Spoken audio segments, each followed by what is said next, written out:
What should you expect from your Customer Advisory Board program? Now, this is a really good question. Let me tell you what your Customer Advisory Board is not. It is not a single meeting. In fact, if you're viewing it as a meeting that you just want to check off of your to-do list, you're missing the entire point. So let's back up and let's talk about what are the expectations you want to have for your Customer Advisory Board. Oftentimes, when I first meet with the CEO and his or her staff, the question that I ask is, what does success look like? What do you want to achieve? What is your objective? What do you want to learn? And what are you prepared to do with the information that you gather? Now, those are really important questions that are worth taking some time to think through. With that as background, there are 4 specific outcomes you should expect from investing in a Customer Advisory Board program. Number 1, you want to use your CAB to capture value and guidance from your best customers. The magic word in Customer Advisory Board is the word advisory. You're here to seek advice from your customers. This is directional input and guidance to validate where you're going or where you think your company is going to go, or to challenge your assumptions, or maybe give you some brand new things to think about that you didn't know about your customers. Hence, one of the outcomes is you want to discover something that you didn't know before, and you want to capture this value and guidance that will be impactful and help your company align your leadership team, which leads to point number 2, to drive strategy and align your vision to your strategic product roadmap. Now, that alignment is not just at a strategic on paper base, it's also cross-functional. Use your advisory board to make sure that all of the department heads, marketing, sales, engineering, customer support, manufacturing, customer success, all are aligned and pointing in the same direction. Oftentimes there's lots of debate, and debate can be healthy within a company to kind of test and validate and fine-tune directionally where your company is going.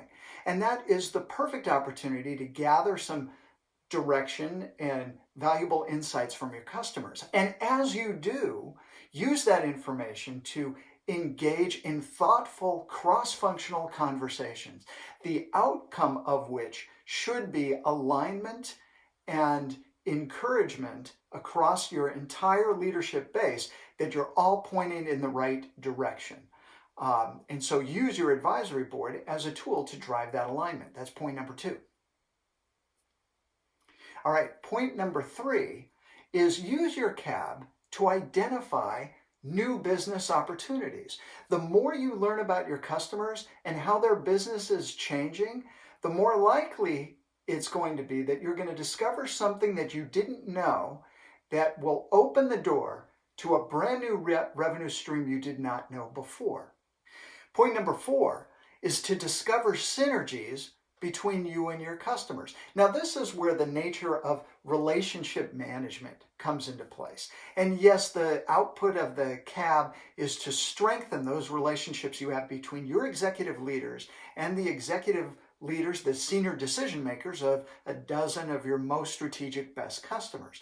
Now, incorporating relationship elements into your advisory board program. Commonly, that's a network reception and dinner the night before the meeting.